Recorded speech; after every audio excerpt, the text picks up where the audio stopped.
প্ৰভাবিদ সজিলা গুৰুতৰ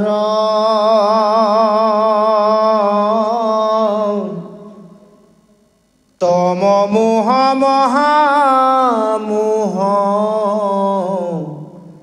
তামিষ অপৰ অহৰিয়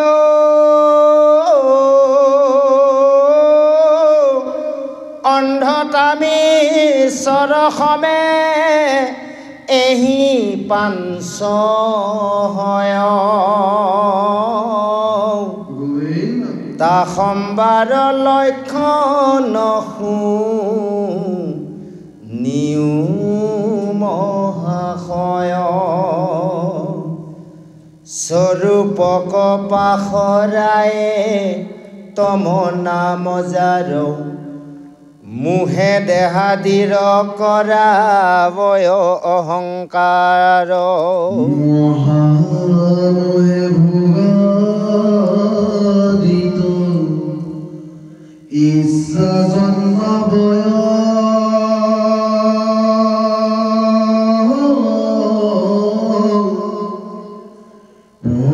ভোগৱতী স্নেহ মিশ্ৰ জয় কৃষ্ণ জয় কৃষ্ণ। হে গুৰু সমস্ত আইমাতৃ সমস্তৰ যথেষ্ট সময় বিৰতি পিছত আমি পুনৰ এই আসন অলংকৃত কৰিছোঁ। যা হওক, ইতিমধ্যে তৃতীয় স্কন্ধৰ ভাগৱতত সেই পদ্মকল্পত অৰ্থাৎ প্ৰভু ভগৱন্তক ব্ৰহ্মাই দৰ্শন পোৱাৰ পিছত যি স্তুতি কৰিলে আৰু সেই ব্ৰহ্মাক প্ৰভু ভগৱন্তই যি বছৰ যুগৰ সমস্ত কথাৰ ইতিমধ্যে পদচন্দত দুলৈচন্দত উল্লেখিত কৰি বুজাই দিলে আৰু সেনেভাৱে দিন মাহ দণ্ড পল অনুসৰণ কৰি ব্ৰহ্মাৰ 100 বছৰ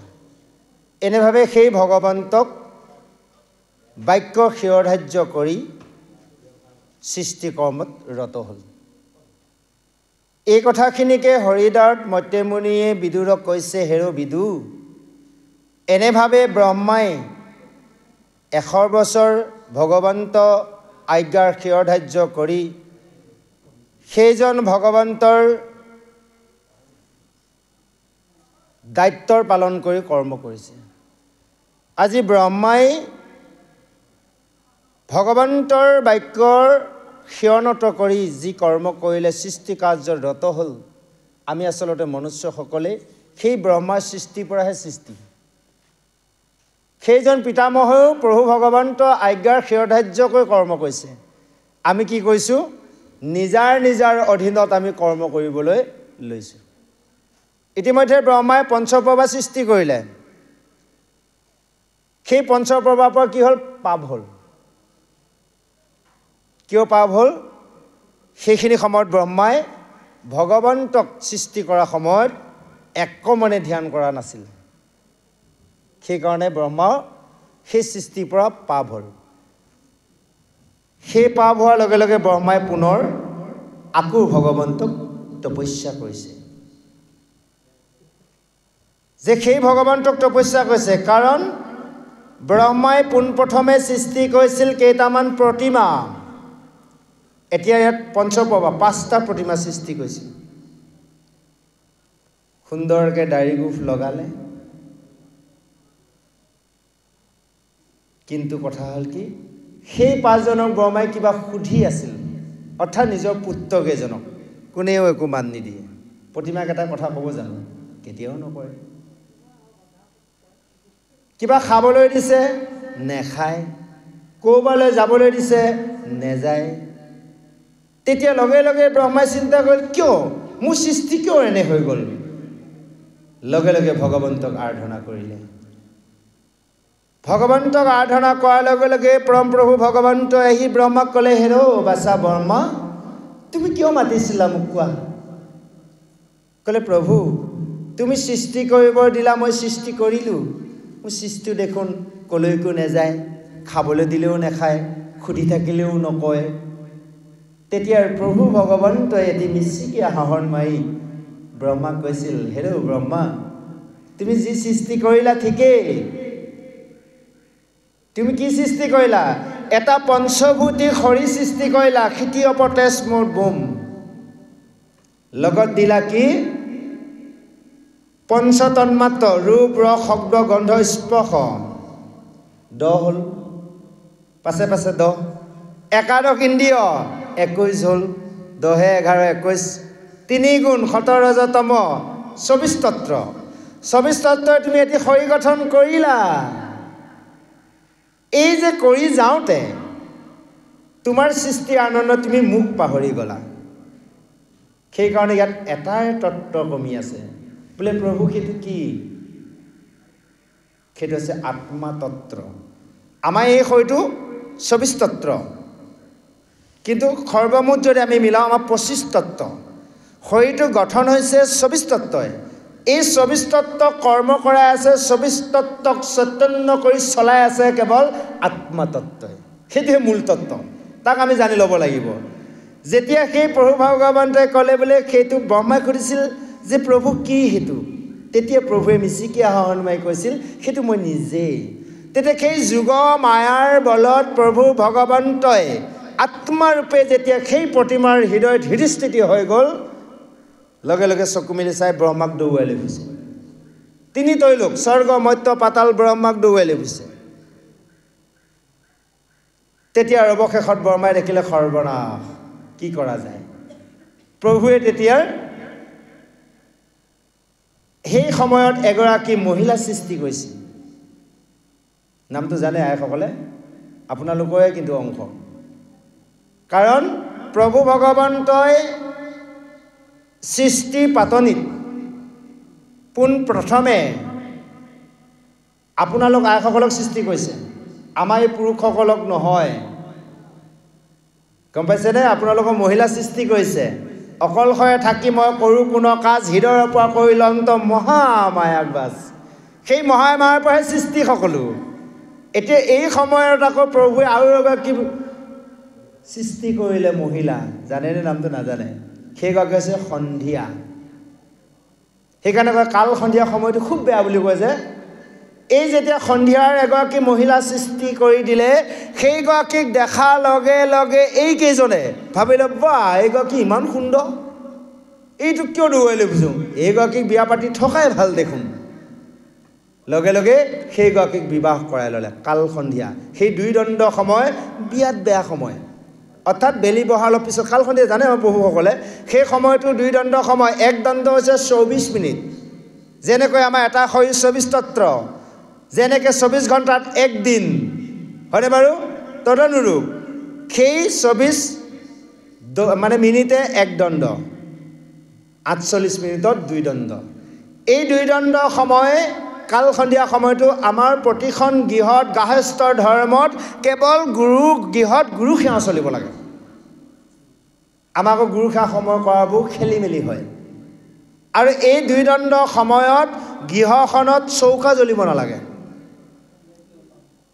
আৰু এই 2 দণ্ড সময়ত ঘৰত পঢ়া শুনা ল'ৰা ছোৱালী থাকিলে পঢ়িব দিব নালাগে কাৰণ কাল সন্ধিয়া একো শুভ কৰ্মই কৰিব নাপায় সেইখিনি সময়ত আমাৰ বহুতো দেখো সেইখিনি সময়ত খোৱা বোৱা বেছি উৎপাত এতিয়া চাহ কাপ দিয়ে ফটাফট খাই গোসাই ঘৰত যাওঁ বুলি কয় জয় কৃষ্ণ হয়নে বাৰু আচলতে নুবুজাৰ কাৰণেহে কৰি আছে নুবুজাৰ কাৰণে কৈ আছে দিনটো পথাৰ ঘৰ কাম কৰি আহিলোঁ কষ্ট লাগিছে গাটো ধুই দিলোঁ দে লাল চাহ কাপ দে খাই গোসাই ঘৰলৈ যাওঁ আচলতে নহয় সেই সময়টো খোৱা বোৱা চৌকা জ্বলাবই নালাগে কাৰণ আমাৰ পঞ্চ মহাপাপ গাহস্থ ধৰ্মত আছে পঞ্চ মহাপাপৰ পৰা পৰিত্ৰাণ পাবলৈ আমি পঞ্চযজ্ঞ কৰিব লাগিব 5টা যজ্ঞ এই 5টা যজ্ঞ আমাৰ ভকতসকলে সদায় কৰে তাৰো আকৌ ৰুটিনখন কেতিয়াবা খেলি মেলি কৰে 1 নম্বৰ যজ্ঞ হৈছে ব্ৰহ্মযজ্ঞ মানুহে কয় যে ব্ৰহ্ম পুৱাতে আহিল দেই মানুহজন ব্ৰহ্ম পুৱাতে গ'ল বুলি কয় হয়নে বাৰু যেতিয়াৰ পক্ষী পোখাই বাঁহ নেৰোতে সেইখিনি সময়তে নিজৰ শয্যাখন এৰিব লাগিব এৰি লৈ ফটকে নামি বিছনাৰ পৰা নামি দিলে নহ'ব অকণমান সময় বিছনাত বহি গুৰুৱে দিয়া মন্ত্ৰ দ্বাৰা ঈশ্বৰক অকণমান স্মৰণ কৰক অন্তত বেছি নহ'লে 1 মিনিট সময় কৰক যদি সময় নাই পাৰিলে 5 মিনিট কৰক 5 মিনিট অন্য কৰিব নোৱাৰিলে আমাৰ দ্বাদশ মন্ত্ৰটো যদি কৈ দিয়া যায় না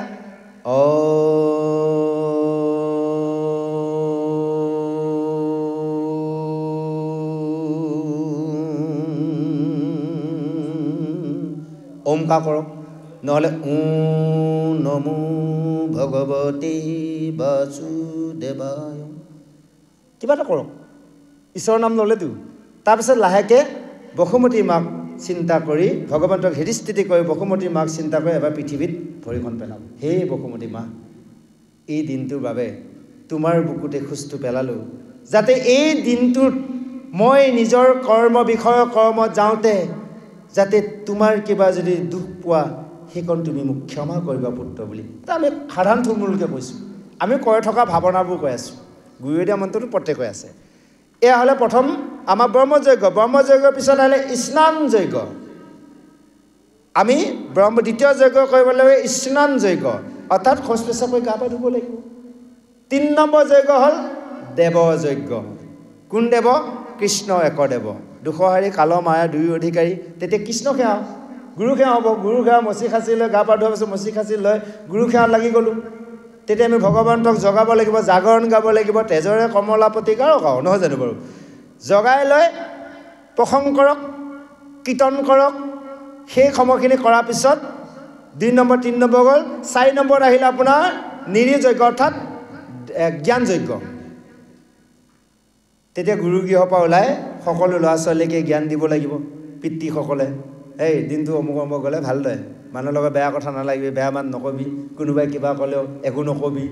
নুশুনা ভাও দি আহিবি নিমা ধৰি আহিবি ল'ৰা ছোৱালী জ্ঞান দিয়া নাযায় জানো এয়া হ'লে জ্ঞান যজ্ঞ নিৰ্যজ্ঞ এমুঠি চৰাই চিৰিকটিক দান দিয়ক তুলসীত জল ঢালক হয়নে বাৰু এনেকুৱা ভাব কিছু কৰ্ম কৰিব লাগিব 4 নম্বৰ 5 নম্বৰ যজ্ঞ হ'লে ভূত যজ্ঞ বোলে ভাত কোনে খায় ভূতেহে খায় তে ভাতটো মানুহে খায় তে মানুহবিলাক ভূত নেকি বাৰু শাস্ত্ৰই কোৱা মতে বেদে কোৱা মতে ভূত আমি কিয় ভূত ইতিমধ্যে অলপ আগত কৈ গ'লোঁ পঞ্চভূত হয়নে বাৰু এই পঞ্চভূতি শৰীৰে ভাত খায় বেলেগ জীৱই ভাত নাখায় হয়নে বাৰু এই ভূত যজ্ঞ তেতিয়াহে হ'ব আমাৰ আকৌ আগতীয়াকৈ ভূত যজ্ঞ কৰে ৰাতিপুৱা হ'লে ঠাণ্ডা লাগিছে গাটো ধুলে লাল চাহ একাপ দে খাওঁ গুৰু গৃহলৈ যাওঁ বোলে এই ৰুটিনবিলাক খেলি মেলি নহয় জানো বাৰু সেইকাৰণে আমাৰ ভক্তি পূৰ্ণ নহয় আধৰুৱা হৈ যায় সেইকাৰণে আমি ভক্তি পূৰ্ণ কৰিবৰ বাবে আমি বেদ অধ্যয়ন কৰিব লাগিব শাস্ত্ৰ অধ্যয়ন কৰিব লাগিব সাধুসংগ কৰিব লাগিব মই নিজে অধ্যয়ন কৰিব পৰা নাই আৰে 10জন সাধুৰ পৰা মই জানিব পাৰিমতো এটা দুটা কৰি জীৱনত প্ৰয়োগ কৰিম এই কথাখিনি উল্লেখ কৰি এই যে ব্ৰহ্মাই সৃষ্টি কৰি দিলে এই যে সন্ধ্যা সৃষ্টি কৰি দিলে সন্ধিয়াগৰাকীক পাই ব্ৰহ্মাক পাহৰি গ'ল এই কেইজন সৃষ্টি এতিয়া ব্ৰহ্মা কেৱল পাপ হ'ল পাপ হোৱাৰ লগে লগে ব্ৰহ্মাই এতিয়া আকৌ তপস্যা কৰিছে এইবাৰ তপস্যা কৰি ব্ৰহ্মাই কি সৃষ্টি কৰিলে 4জন পুত্ৰ সৃষ্টি হ'ল চাৰিখিত সনাতন উল্লেখিত কৈছে সেইজন প্ৰভু ভগৱন্তৰ অনুগ্ৰহ কমে যেতিয়া ব্ৰহ্মাই সৃষ্টি কৰিলে আৰু সেই ব্ৰহ্মাৰ সৃষ্টিৰ বাবে এতিয়া থাকিবলৈ স্থানৰ বাবে ভগৱন্তই গাহৰি ৰূপ লৈ অৰ্থাৎ শুকৰ ৰূপ লৈ ভূমি উদ্ধাৰ কৰিলে সেয়া হ'লে বৰাহকল্প এই 3টা কল্প কথা কৈছে ব্ৰহ্মকল্প পদ্মকল্প আৰু বৰাহকল্প এতিয়া আমি কোন কল্পৰ বাৰু এতিয়া আমি বৰাহকল্পত থকা নাই জানো বাৰু বৰাহী ভগৱন্তই যদি এইখন পৃথিৱী উদ্ধাৰ নকৰিলহেঁতেন আমি ক'ত থাকিলোহেঁতেন বাৰু হয়নে বাৰু এয়া হ'লে আমি বৰাহকল্প 3 কল্পৰ গ'ল আপোনাৰ ব্ৰহ্মকল্প গুচি গ'ল তাৰপিছত আহিলে আপোনাৰ পদ্মকল্প এতিয়া বৰাহকল্পত আমি জীৱিত হৈ আছোঁ এই বৰাহকল্পৰ পৃথিৱীখন যিদিনাখনে সাগৰত আকৌ ডুবিব সেইদিনাখনে পৃথিৱীখন ধ্বংস হ'ব যাওক ইতিমধ্যে এনেভাৱে সুন্দৰভাৱে কৈছে আবে কহো কাল ভয় শূন্য যিটো দেৱ কোটি কোটি ব্ৰহ্মাজাৰ পদে কৰে সেৱ কোটি কোটি ব্ৰহ্মা আমি এজন ব্ৰহ্মাৰ কথাহে পাতি আছোঁ কোটি কোটি ব্ৰহ্মাৰ অৰ্থাৎ ভগৱন্তৰ শৰীৰৰ এডাল নোমৰ বিন্ধাৰ পৰা এখন এখন ব্ৰহ্মাণ্ড এনেভাৱে কোটি ব্ৰহ্মাণ্ডৰ ব্ৰহ্মাক কি কয় সেই ব্ৰহ্মাই কি কৰে ভগৱন্তক নমন কৰে সেইকাৰণে কৈছে গোবিন্দ গোবিন্দ গোবিন্দ গোবিন্দ ৰামমুৱাৰী অনন্ত কৌটি ব্ৰহ্মাণ্ড হৰি অধিকাৰী সেইজনৰ কথা কৈ আছে আজি উল্লেখিত কৈছে যা গুৰু সমস্ত আই মাতৃ সমস্ত আহক ইয়াৰ পিছত আৰু সুন্দৰ পদে আজি ব্ৰহ্মাৰ সৃষ্টিৰ বৰ্ণন পাতনি পদচন্দ আগবাঢ়ি গৈছে আহক আমি শ্ৰৱণ কৰোঁ জয় কৃষ্ণ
সুন্দৰ দেহা অধিক জলয় মধ্যহন কালৰ যেন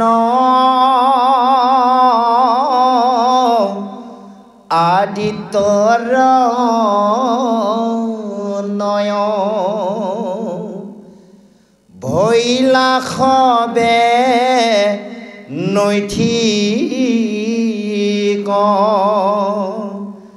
ব্ৰহ্মত মাত্ৰ মন তা সম্বাক দেখি ব্ৰহ্মা বুলিলাব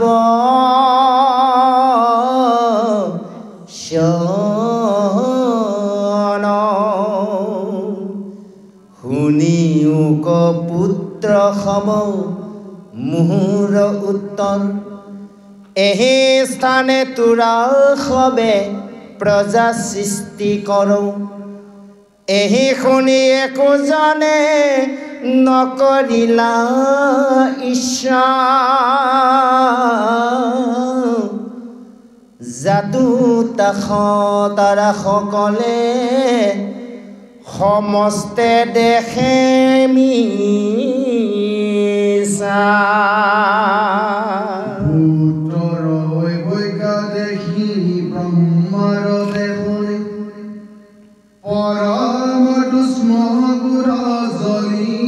গৈল মনে সুবৰ্ণ গৌৰাংগ তনু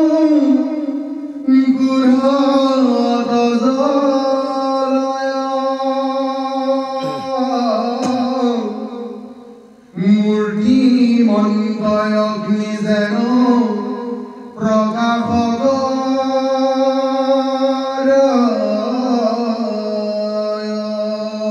পাছে বুদ্ধি বলে কুধৌ কৰি আস্তম্ভন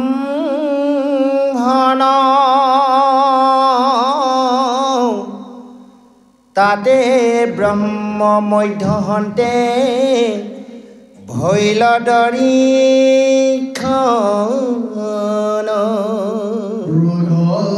মূৰ্তি ধৰি জনী বেগত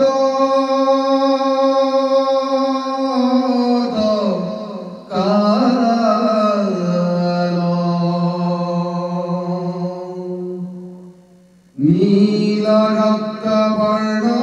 মহ প্ৰচণ্ড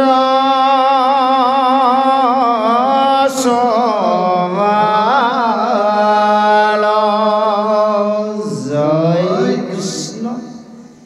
ইমান সুন্দৰভাৱে আজি তৃতীয় স্কন্ধৰ ভাগৱতৰ ব্ৰহ্মা সৃষ্টিৰ বৰ্ণনক আমাৰ সমস্তক বুজাইছে এই কথাখিনি এই ভাগৱতৰ নৱৰ প্ৰজন্মৰ যুৱক যুৱতী আৰু নৱৰ বিবাহিতা দাম্পতীসকলে শ্ৰৱণ কৰিব লাগে এই যে ব্ৰহ্মা ইতিমধ্যে সৃষ্টি কৰিলে পাপ হ'ল দৌৰি ফুৰিব লগা হ'ল সেই ব্ৰহ্মাৰ প্ৰথম সৃষ্টি যেনেকৈ ঈশ্বৰক পায়ো অজ্ঞানৰ দৰে সৃষ্টি কৰিলে আমাৰ সমস্ত মনুষ্যৰ যদি সেই অজ্ঞানত সতিসন্ততি সৃষ্টি কৰে ব্ৰহ্মাক দৌৰোৱা দৰে পিতৃ মাতৃক লুৱাই লৈ ফুৰিব হোৱা নাইনে বাৰু মাক দেউতাকৰ বৃদ্ধাশ্ৰমত থোৱা অৱশেষত আলোচনী কৰা কিহৰ কাৰণে হ'ল সেই ব্ৰহ্মাই প্ৰথম কৰা ভুলটো আমাৰ মনুষ্যসকলে কৰি আছে সেইকাৰণে ঈশ্বৰক চিন্তা কৰি অকণমান জ্ঞান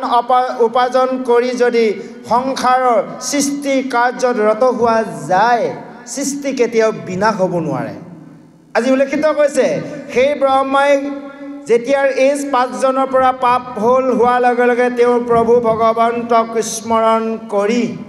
সৃষ্টি কাৰ্যত আগবাঢ়িছে ইয়াৰ আগত কিন্তু পাহৰি গ'ল এই যে আমি জয় কৃষ্ণ কৰি আছোঁ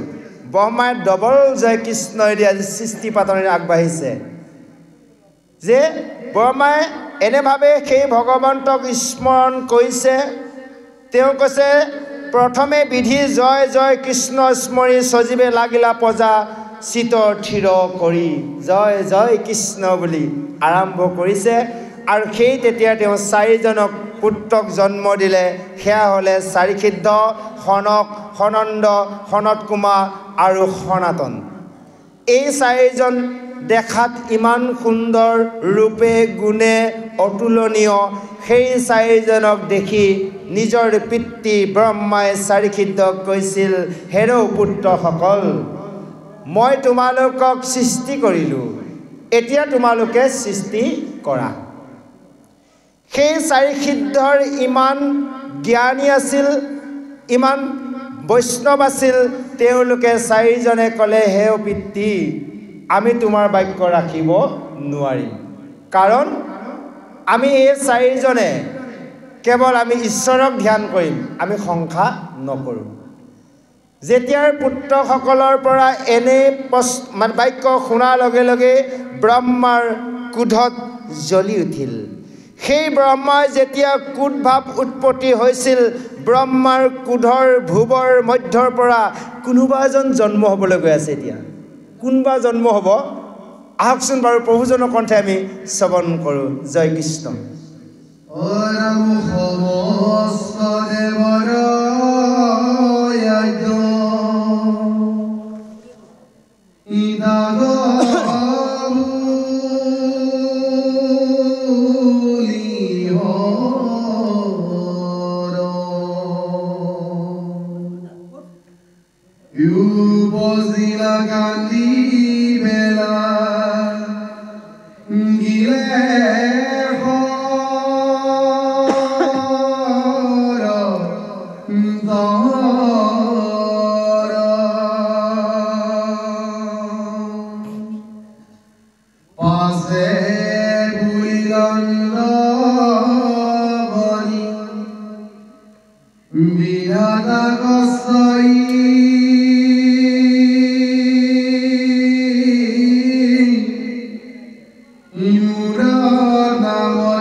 শুনা মহাশয় যিহেতু কান্দিলা তুমি বালকৰ নয় এতে তোমাৰ হৈবে ৰুদ্ৰ নাম খ্যাত আৰু এবে একাদশ নাম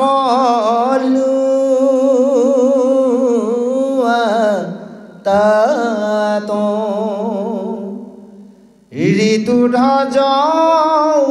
ধৰে ভৱ মুনু কাল মুনু বামদেৱ ধীত ব্ৰত সৰ্বকাল শিৱ মহীন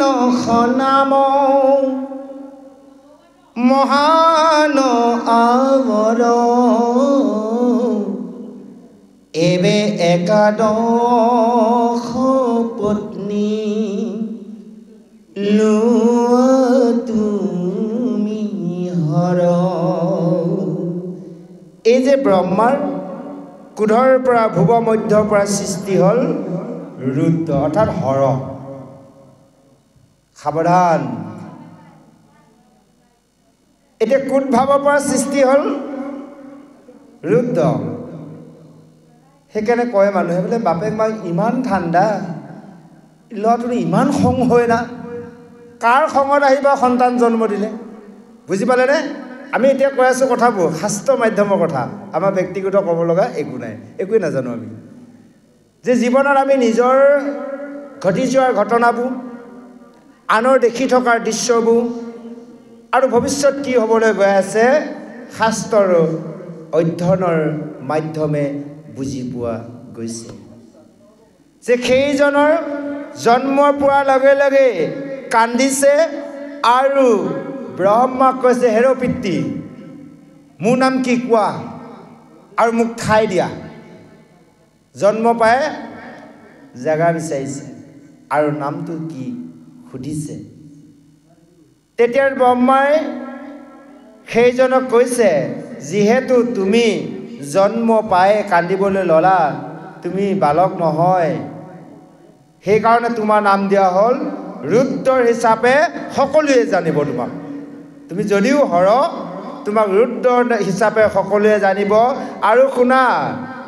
তোমাৰ এই যে ৰুদ্ৰৰ নাম ইয়াৰ তোমাৰ 11টা নাম থাকিব সেইকাৰণে কৈছে একাদশ ৰুদ্ৰ আটাইতকৈ সৰ্বশ্ৰেষ্ঠ হৈছে কালাগ্নি ৰুদ্ৰ বাকী 11জনৰ ভিতৰত কালাগ্নি ৰুদ্ৰই সৰ্বশ্ৰেষ্ঠ সেইজনৰ আজ্ঞাক্ৰমে বাকী 10জনে কৰ্ম কৰে আৰু সেই একাদশ ৰুদ্ৰৰ ভিতৰত সেই কেইজনৰ কাৰণে আকৌ 11জনী ভাৰ্যাও দি দিলে ইয়াতে উল্লেখিত কৈছে আবে এবে একাদশ নাম লোৱা তাত ঋতৰ্ধস উদ্ধৰেতা ভৱ মুনু কাল মনু বাম দেৱ ধৃত বদ সৰ্বকাল শিৱ মহা মহিনখ নাম মহা অবৰ এবে একাদশ পত্নী লোৱা তুমি হৰ এই যে 11টা নাম পালে এতিয়া 11জনী পত্নী হ'ব কাৰ কি নাম ইয়াৰ পিছৰ পদত ক'ব সেই 11জনী ভাৰ্যা নাম আহকচোন আমি শ্ৰৱণ কৰোঁ জয় কৃষ্ণ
জিল দিলা নানা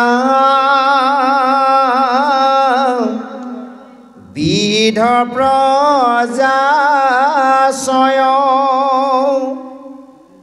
আপুনি যে মনে প্ৰজা গনুহীন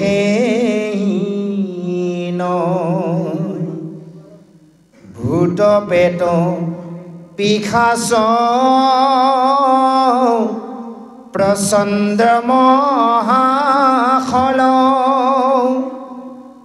সমস্তৰ গাঁৱে আছে অসংখ্যাত বল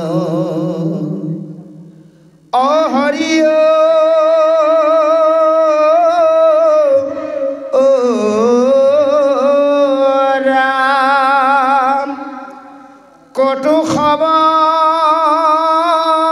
নীল দেখি কটু ৰক্ত গাৱ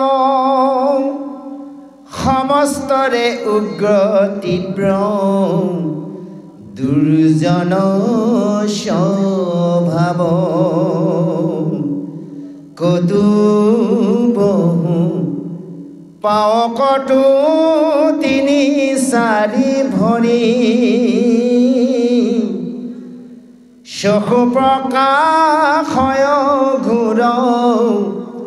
অগ্নি সূৰ্য হৰি জয় কৃষ্ণ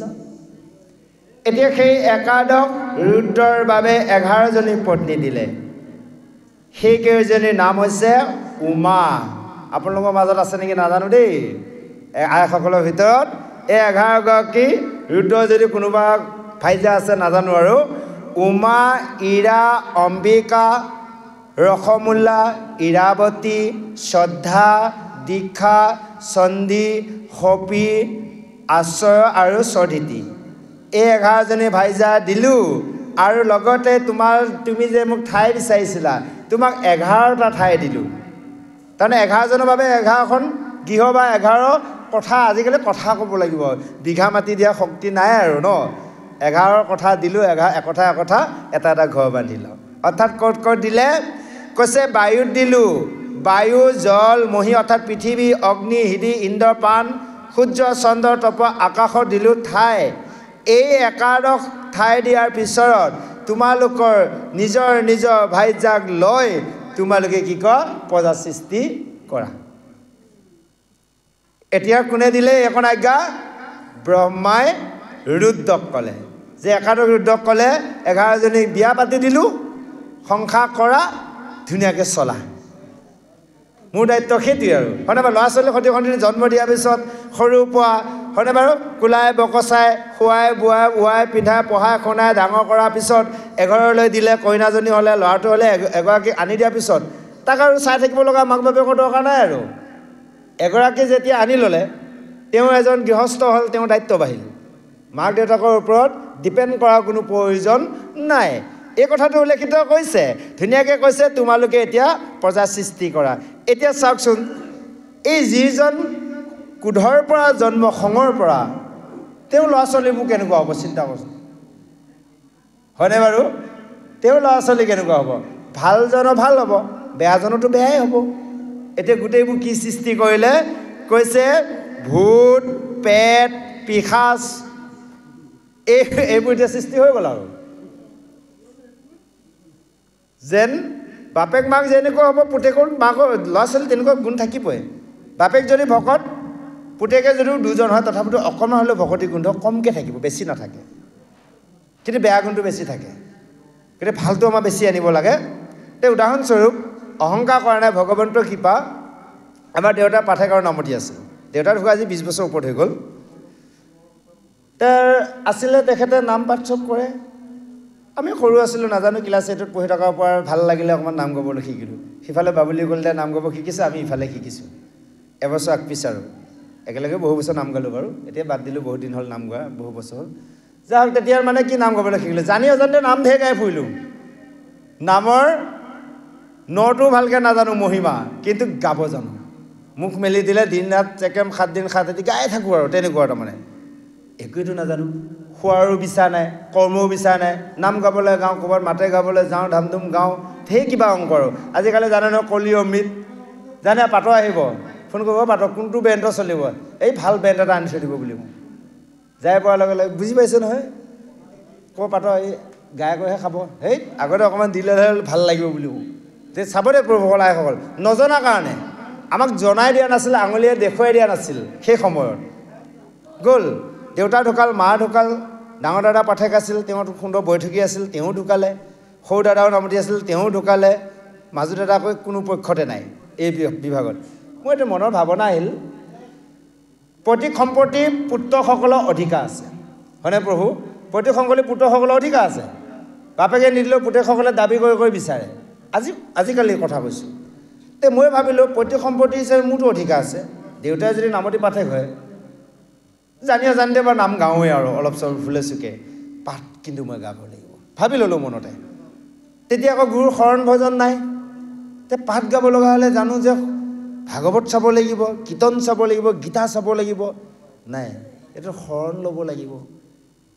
ক'ত ল'ম চালোঁ, বিভিন্ন দিশত চাই কৰি লৈ আমাৰ আশ্চৰ্য হ'লে মৰিগাঁও গোবিন্দ ভৱন গীতা সত্ৰ, আমি তাতে আশ্ৰয় গ্ৰহণ কৰিলোঁ। লাহে লাহে যেতিয়া যিদিনাখন আমি গুৰুৰ শৰণ লৈ ভাগৱত পঢ়া আৰম্ভ কৰিলোঁ, যে পঢ়া আৰম্ভ কৰিলোঁ, ভাগৱতখন পঢ়ি যাই থাকোঁতে এনেকুৱা লাগি গ'ল, হে জীৱনত কি কৰ্ম কৰিছিলোঁ এইবোৰ।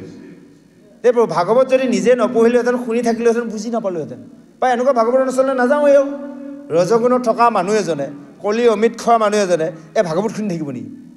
দূৰে দূৰে থাকিব, সন্ধিয়া হ'লেতো কচিং ক্লাছটো কৰিবই লাগিব, কামটো কৰাৰ পিছত আৰু নামঘৰটো সোমাবও নোৱাৰি, বাহিৰত কিয় থাকিব? কোনোবাই দেখিলে এই খাই আছোঁ নেকি বুলি ক'ব, এয়া কথা শুনিম নেকি, দূৰতে থাকিম যা, হয়নে বাৰু? যেতিয়া ভাগৱত চালোঁ বুজি পালোঁ, কৰিব লাগে কি, কৰি আছোঁ কি, যে এই ভাৱনাটো দেউতাহঁতক গুণটো আমাকো মানিল। তাৰপিছত এই ভাগত অহা আমাৰ মাত্ৰক এই 2 বছৰ হৈছেহে, অতি কম হৈছে এই ভাগলৈ অহা। আমি সেই ভাগতে কৰি আছিলোঁ, 4 বছৰ ভাগৱত পাঠ কৰিলোঁ। দেখিলোঁ ভাগৱত পাঠ কৰি যাওঁতে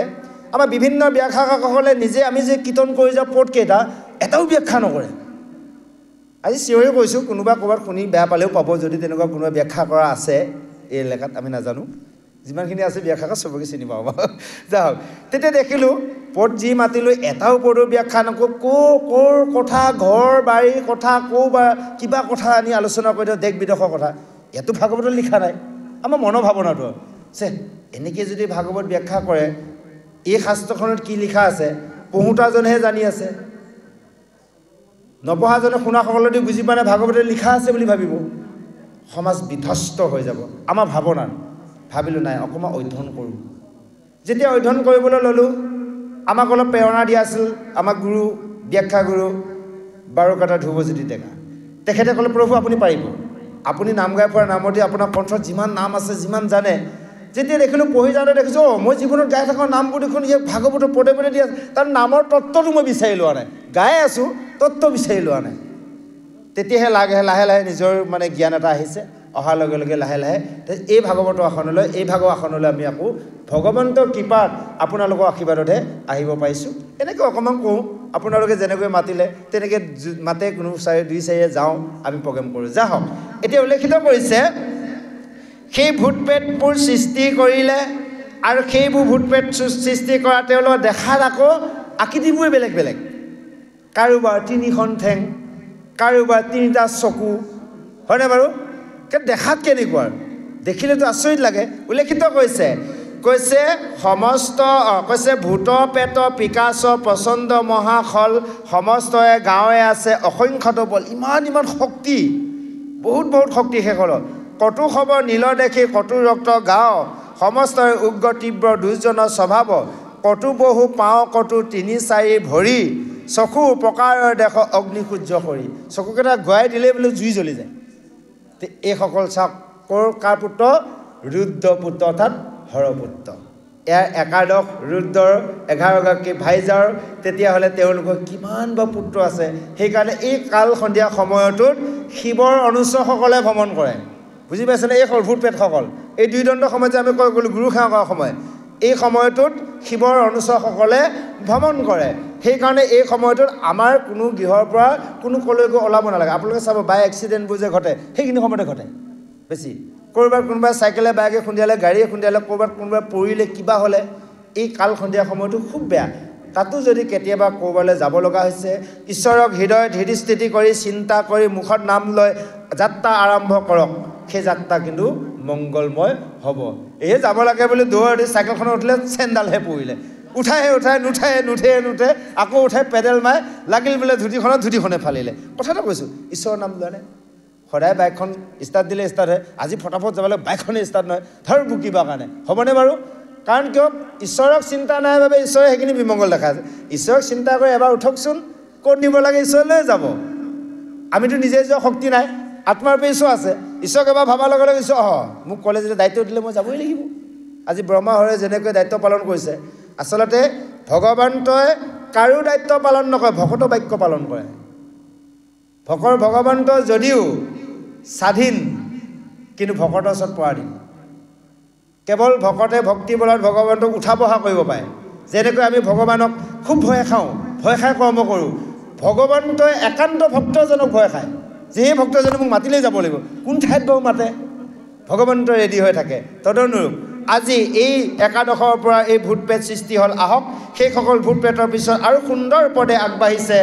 পদে বন্ধে দিয়া আছে আমি শ্ৰৱণ কৰোঁ জয় কৃষ্ণ